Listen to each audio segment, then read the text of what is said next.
Friends, welcome back to my channel. Friends, आज हम बात करेंगे अध्याय 12 के बारे में। श्री कृष्णाय वासुदेवाय हरे परमात्मने पृथक कलेशनाशाय गोविंदाय नमो नमः। हरे कृष्णा, राधे राधे। आप सभी का दिन शुभ और मंगलमय हो। कान्हा जी और राधा रानी की कृपा आप सभी पर सदैव बनी रहे, ऐसे हम भगवान श्री कृष्ण से प्रार्थना करते हैं। आप सभी का स्वास्थ्य और सुखदायक हो और आपका दिन मंगलमय हो। फ्रेंड्स, आगे की कथा सुनने के लिए, हर बार से अधिक वीडियो को लाइक करने के लिए आपका बहुत बहुत धन्यवाद। आपका प्यार इसी तरह बना रहे। आज हम बात करेंगे अध्याय 12 के बारे में। यह सारी कथाएं भगवान वाराह पृथ्वी देवी को सुना रहे हैं। विवाह का वृतांत सुनने के बाद पृथ्वी देवी ने पूछा कि प्रभु, मुझे धारण करने वाले हैं प्रियतम, कलयुग में आपका दर्शन किसको होगा? परम सुंदर विग्रह वाले भगवान श्रीनिवास का दर्शन भी किसे प्राप्त हो सकेगा? यह सब भी मुझे बतलाइए। तब भगवान वराह बोले, देवी सुनो, जो भविष्य में होने वाली बात है उसे भूतकाल की भांति बतला रहा हूँ। इस पवित्र पर्वत पर एक वसु नामक विषाद था, जो श्यामक वन में अर्थात समा के जंगल की रक्षा किया करता था और भगवान पुरुषोत्तम के प्रति उनके मन में बड़ी भक्ति और श्रद्धा थी। वह सावा अर्थात समा के चावलों का भात बनाकर उसमें मधु मिला देता और श्रीदेवी तथा भूदेवी सहित देवाधिदेव भगवान विष्णु को निवेदित करके स्वयं प्रसाद पाता था। इस प्रकार भक्ति करने वाले उस निषाद की कल्याणमयी पत्नी चित्रवर्ण करने का आदेश देकर स्वयं पत्नी के साथ मधु अर्थात शहद की खोज में चल दिया। मधु का छाता देखने की इच्छा से वह एक वन से दूसरे वन में शीघ्रता पूर्वक चला जा रहा था। इधर उसके पुत्र ने समा के तैयार किए हुए भात को लेकर कुछ अग्नि में डाल दिया और कुछ पीसकर वृक्ष की जड़ में भगवान श्रीपति को भोग लगा दिया। फिर भगवान का प्रसाद खाकर वीर वहाँ सुख से बैठा रहा। इसके बाद वसु मधु लेकर आया और समा के चावलों को खाया हुआ देखकर अपने पुत्र को फटकारने लगा। उसने बड़ी उतावली के साथ वीर को मार डालने के लिए तलवार लेकर हाथ को ऊपर उठा दिया। उस समय भगवान विष्णु उस वृक्ष पर ही विराजमान थे। उन्होंने वसु की तलवार हाथ में पकड़ ली। तब उन्होंने वृक्ष की ओर देखा। भगवान विष्णु हाथ में शंख चक्र गदा धारण किए हुए और आधा शरीर वृक्ष पर टिका हुआ खड़े थे। आधा शरीर वृक्ष पर टिका के जैसे खड़े होते हैं ना, वैसे टिकाए हुए खड़े थे। उन्हें देखते ही वसु ने तलवार छोड़ दी और भगवान के चरणों में गिरकर प्रणाम करते हुए बोला कि हे देवेश्वर, आप यह क्या कर रहे हैं? श्री भगवान बोले, बसो, तुम मेरी बात सुनो। तुम्हारा पुत्र मुझसे असीम भक्ति करता है। ये तुमसे भी बढ़कर मुझे प्यारा है, इसलिए मैंने इसे प्रत्यक्ष दर्शन दिया है। इसकी दृष्टि में मैं सर्वत्र हूँ, किंतु तुम्हारी दृष्टि में मैं केवल स्वामी पुष्करणी के तट पर ही रह रहा हूँ। मतलब पुष्करणी के तट पर ही रहा करता हूँ। भगवान का यह वचन सुनकर वसु बड़ा प्रसन्न हुआ। एक समय चंद्रवंश में तोड़मान नाम से प्रसिद्ध एक राजा हुए थे। वे बड़े वीर थे। उनके पिता का नाम सुवीर और माता का नाम नंदिनी था। 5 ही वर्ष की अवस्था में उनके हृदय में भगवान विष्णु की भक्ति प्रकट हो गई। वे बड़े बुद्धिमान और सुशील सूरत तथा पराक्रम आदि गुणों की निधि थे। युवा होने पर उन्होंने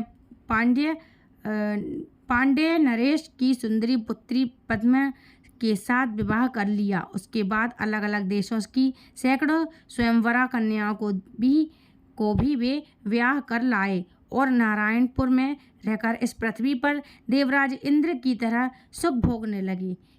एक दिन सिंह के समान पराक्रमी तोड़मान अपने पिता की आज्ञा लेकर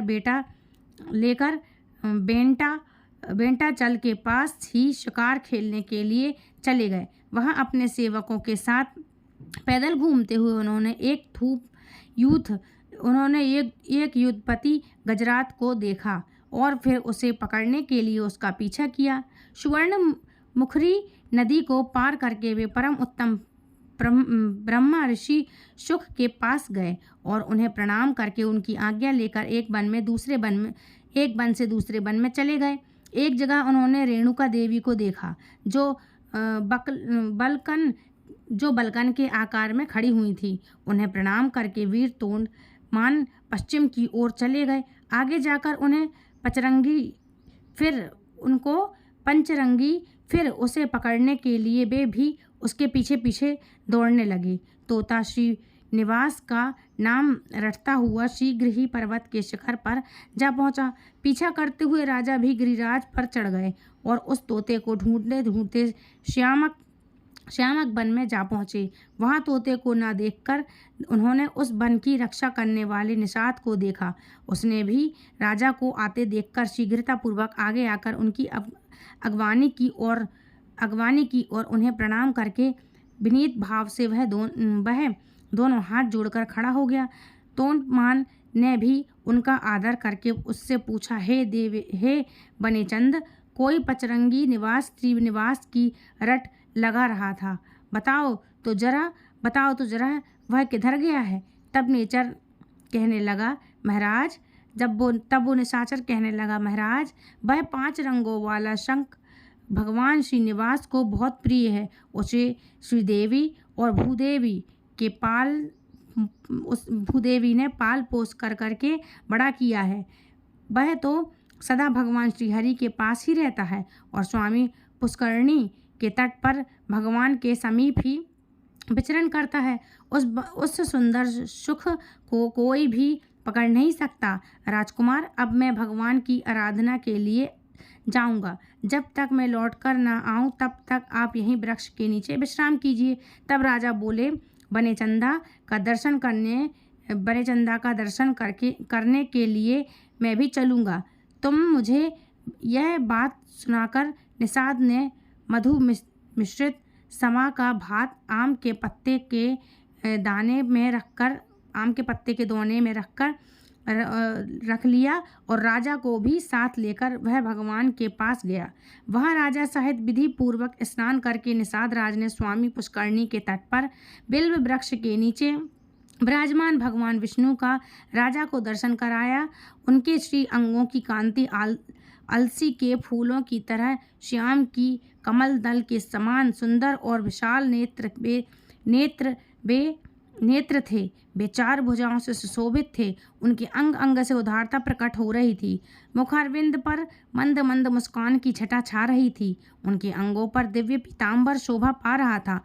मस्तक पर किरीट और हाथों में कंगना आदि आभूषणों से उनकी शोभा और भी अधिक बढ़ गई थी। भगवान के दोनों पार्श्व में परम सुंदरी श्रीदेवी और भूदेवी विराजमान रही थीं। शंख चक्र गदा खड़ग गदा सारंग धनुष और बाण आदि आयुध मूर्तिमान होकर सब ओर से भगवान की सेवा में उपस्थित थे। इस प्रकार उन पुरुषोत्तम की दर्शन करके उन दोनों ने आनंद मगन होकर उन्हें प्रणाम किया और फिर निषाद ने भी मधु मिश्रित समा के भात का भगवान को निवेदित किया।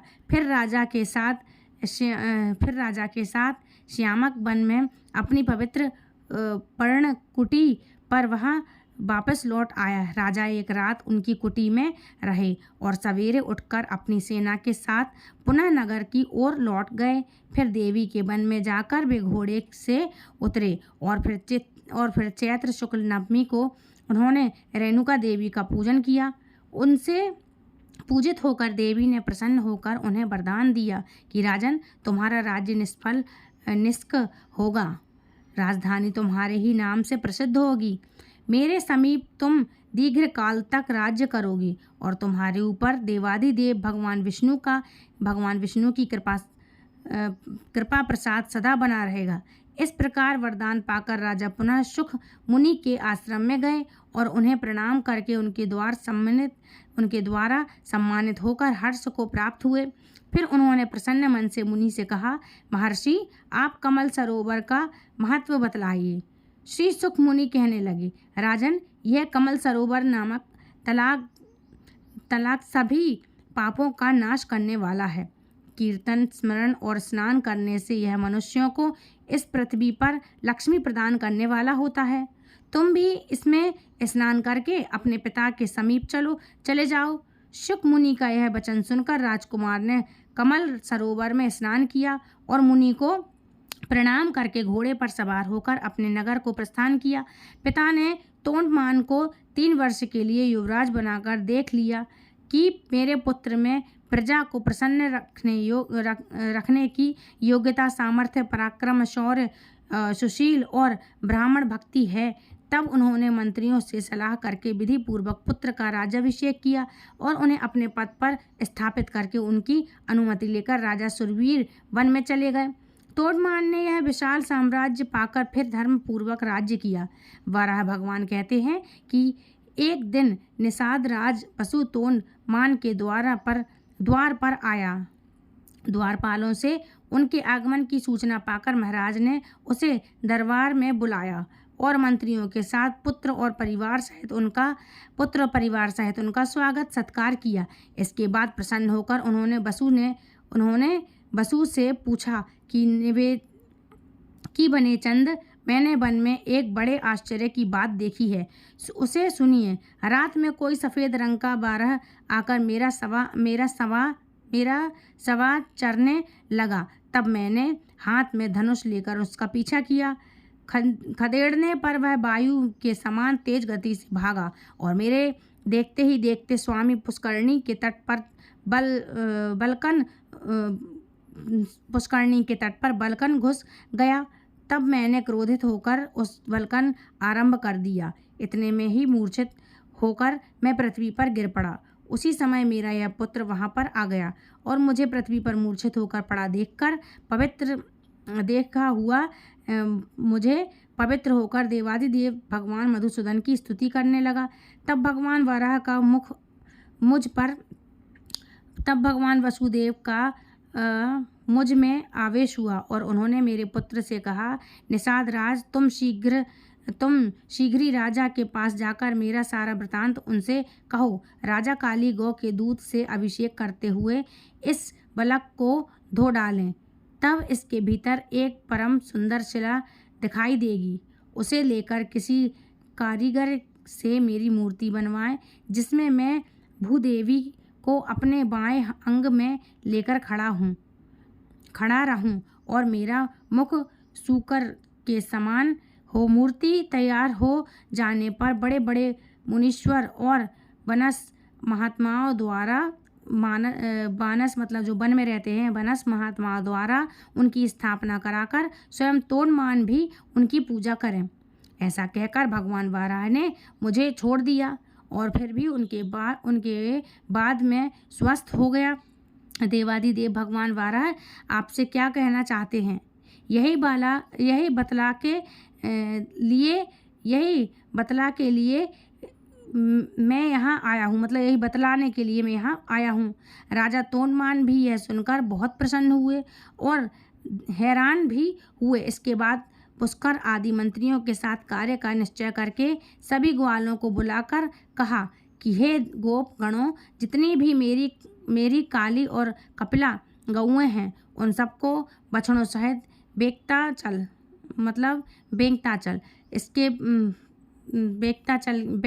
के पास लेकर आओ। गोपों को ऐसी आज्ञा देकर राजा ने मंत्रियों को सूचित किया कि कल ही यात्रा करनी है। इसके बाद सभी प्रजा को विदा करके जितेंद्र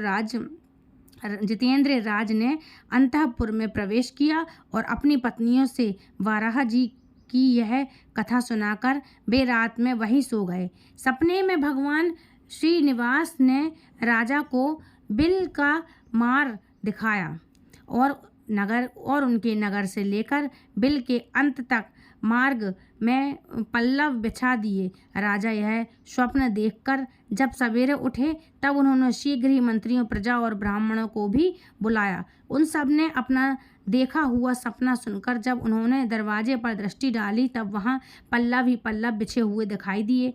तब उपयुक्त मुहूर्त में घोड़े पर सवार होकर राजा तोंडमान घर से चले और बिल के पास पहुंचकर वहीं उन्होंने नगर बनाया। उस समय देवादिदेव भगवान ने स्वयं राजा को यह आदेश दिया, अर्थात संकेत किया कि इमली और चंपा यह 2 वृक्ष बहुत उत्तम हैं, इनका पालन करो। इमली मेरा आश्रय है और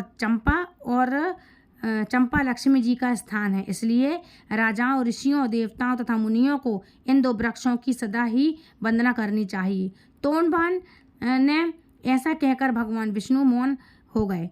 तोंडमान को ऐसा कहकर भगवान विष्णु मौन हो गए। इनका वचन सुनकर राजा ने चराहा दीवारी बनवाई और बनस कुल के मुनियों से पूजन कराया। वे प्रतिदिन बिल के मार्ग से आकर भगवान को प्रणाम करते और लौट जाते। उन्होंने उत्तम भोग भोगते हुए धर्म पूर्वक राज्य किया। इसी समय दक्षिण देश के एक श्रेष्ठ ब्राह्मण गंगा स्नान के लिए पत्नी सहित घर से चले। मार्ग में ही ब्राह्मणी गर्भवती हो गई। उसे इस दशा में देखकर और अपने साथ चलने में असमर्थ जानकर ब्राह्मण देवता राजा के द्वार पर आए। द्वारपाल से उनके आगमन की सूचना पाकर फिर राजा ने उन्हें दरबार में बुलाया और उनकी विधि पूर्वक पूजा करके उनसे कुशल समाचार पूछा कि हे ब्राह्मण, आपके आने का क्या कारण है, बतलाइए, मैं आपकी किस आज्ञा का पालन करूं। फिर ब्राह्मण ने कहा, हे राजन, मैं वशिष्ठ कुल में उत्पन्न वीर शर्मा नामक सामवेद ब्राह्मण हूँ। घर से गंगा स्नान करने के लिए पत्नी को साथ लेकर निकला था। मार्ग में यह गर्भवती हो गई। यह कुशल वंश की कन्या और बड़ी पुण्यशालिना है। इनका नाम लक्ष्मी है। यह बड़ी सुशील और पतिव्रता है। इसे मैं आपके घर में रखकर अपना व्रत पूर्ण करना चाहता हूँ महाराज, इसलिए जब तक मैं लौटकर न आऊँ तब तक आप इसकी रक्षा करें। ब्राह्मण की बात सुनकर राजा ने 6 महीने के लिए चावल और धन देकर ब्राह्मणी के लिए अंतःपुर में एक घर दे दिया। अपनी पत्नी को वहां रखकर वह ब्राह्मण प्रसन्नतापूर्वक गंगा स्नान के लिए चले गए। उत्तम क्षेत्र प्रयाग में भागीरथी गंगा के तट पर पहुंचकर उन्होंने स्नान किया। वहां से काशी की यात्रा की और वहां भी 3 दिनों तक रहकर वे गया चले गए। वहां उन श्रेष्ठ ब्राह्मणों ने अपने पितरों का श्राद्ध किया। इसके बाद अयोध्यापुरी की यात्रा करके वे बद्रिका आश्रम को गए। फिर शालिग्राम तीर्थ का दर्शन करके अपने देश की ओर लौटे। इसी में उन्हें 2 वर्ष बीत गए। वैशाख मास की शुक्ल पक्षीय एकादशी तिथि को वे पुनः राजा के पास गए। राजा ब्राह्मणी को भूल गए थे। उन्होंने उसके बाद उसका कभी स्मरण नहीं किया। ब्राह्मणी भी स्वाभिमानी थी। 6 महीने बाद जब अन्न समाप्त हो गया तो समाप्त होने के बाद भी वह मांगने नहीं गई, क्योंकि मांगने पर ब्राह्मणी का स्वाभिमान आड़े आ रहा था। ब्राह्मणी ने सोचा, जब राजा ने ही मुझे 6 महीने का अनाज देने के बाद मेरी शुद्ध ही नहीं ली तो मैं भला मांगने क्यों जाऊं। घर में ही मरकर वह बेचारी सूख गई थी। इसके बाद वीर शर्मा ब्राह्मण ने गंगा जल की पिटारी खोलकर एक शीशी गंगा जल राजा को भेंट किया और पूछा, हे राजन, मेरी धर्मपत्नी कुशल से तो है ना। तब राजा ने ब्राह्मण को स्मरण करके कहा, अच्छा, आप ठहरिए, मैं अभी आता हूँ। ऐसा कहकर उन्होंने अंतपुर में जाकर देखा तो ब्राह्मणी तो अपने घर में ही मर गई थी। ब्राह्मण को यह बात ना बताकर राजा ने उसी उत्तम बिल में प्रवेश किया और श्रीदेवी तथा भूदेवी सहित भगवान श्री निवास का दर्शन करने के लिए वेंकटाचल पर गए। राजा को अचानक आता देख श्रीदेवी और भूदेवी दोनों छिप गईं। उन्हें प्रणाम करते देख भन ने पूछा, हे राजन, यह असमय तुम्हारा आगमन यहाँ कैसे हुआ। तब राजा ने भयभीत होकर उस ब्राह्मण की मृत्यु का सारा वृतांत कह सुनाया, जिसे सुनकर देवादित्य भगवान विष्णु ने कहा, राजन, उस श्रेष्ठ ब्राह्मण से भय मत करो। तुम ब्राह्मणी के शव को डोली में बिठाकर अपनी रानियों के साथ यहाँ लेकर आओ और मेरे निवास स्थान में पूर्व भाग में जो स्थित सरोवर है उसी में द्वादशी को स्नान कराओ। वहाँ सरोवर आप मृत्यु का निवारण करने वाला है। वह सरोवर मृत्यु का निवारण करने वाला है। उसमें स्नान करके वह ब्राह्मणी पुनर्जीवित हो जाएगी और अन्य स्त्रियों के साथ ही सरोवर से बाहर निकलेगी। फिर उसका ब्राह्मण के साथ संयोग होगा। भगवान श्रीनिवास का यह वचन सुनकर राजा ने फिर जो कुछ भी किया उसका वृतांत भक्तजनों आप सभी आने वाली अध्याय में सुनिए। और कथा को अंत तक सुनने के लिए आप सभी का बहुत बहुत धन्यवाद। और ये कथा दूसरों तक शेयर ज़रूर कीजिएगा ताकि दूसरों को भी भगवान की महिमा के बारे में, भगवान के वृतांत के बारे में पता चले। फ्रेंड्स, कलयुग केवल नाम आधार कहती हूँ, हर वीडियो में बताया है मैंने, काफ़ी सारी वीडियोस में आपके लिए पहले भी बताया है कि इस महाकलयुग में वैशाख मास की क्या महिमा है। ये आप रोज़ रोज़ सुन ही रहे हैं, आपने देखा और जाना होगा। तो इस कलयुग में खूब दान पुण्य धर्म कीजिए, अच्छे अच्छे कर्म कीजिए। और यदि आप पे नहीं बनता है तो आप घर में ही माँ का या जो भी आपके इष्ट हैं, आप भगवान नारायण हैं, महादेव हैं, तो अपने इष्ट का मन ही मन जाप करते रहिए। और नहीं तो महामंत्र का, जो आपके इष्ट नहीं है तो हरे कृष्ण महामंत्र का आप जाप अवश्य कीजिए। महामंत्र है हरे कृष्ण कृष्ण कृष्ण हरे हरे, हरे राम राम राम हरे हरे। ये भगवान श्री कृष्ण का महामंत्र है। आप ना ये मंत्र सोते उठते बैठते जागते किसी भी समय आप ये मंत्र का उच्चारण कर सकते हैं। इसमें कोई पाप और दोष नहीं होता है। ये परम शुद्धिकरण करने वाला परम शुद्ध सौभाग्यशाली मंत्र है। तो इस मंत्र को आप हमेशा याद रखें कि करते रहें तो आपका सारी दुख तकलीफ और आप नाम से आप वंचित नहीं रहेंगे। सारी दुख तकलीफ संकट जो भी है आपके जीवन में ये सब खत्म हो जाएंगे और भगवान का आशीर्वाद प्राप्त होगा।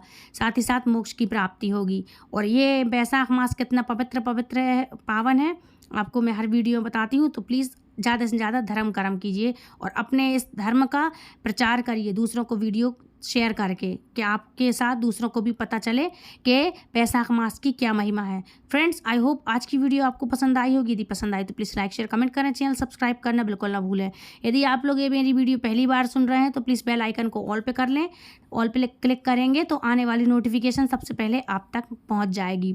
मेरी वीडियो का समय कोई निश्चित नहीं होता है, इसलिए मेरे चैनल को आप सब्सक्राइब ऑल पे कर लें, ठीक है, ताकि आने वाली नोटिफिकेशन सबसे पहले आप तक पहुंच जाए। मिलती हूँ ऐसे इंटरेस्टिंग जानकारी के साथ नेक्स्ट वीडियो में। तब तक के लिए फ्रेंड्स, राधे राधे, हरे कृष्णा, हरि बोल।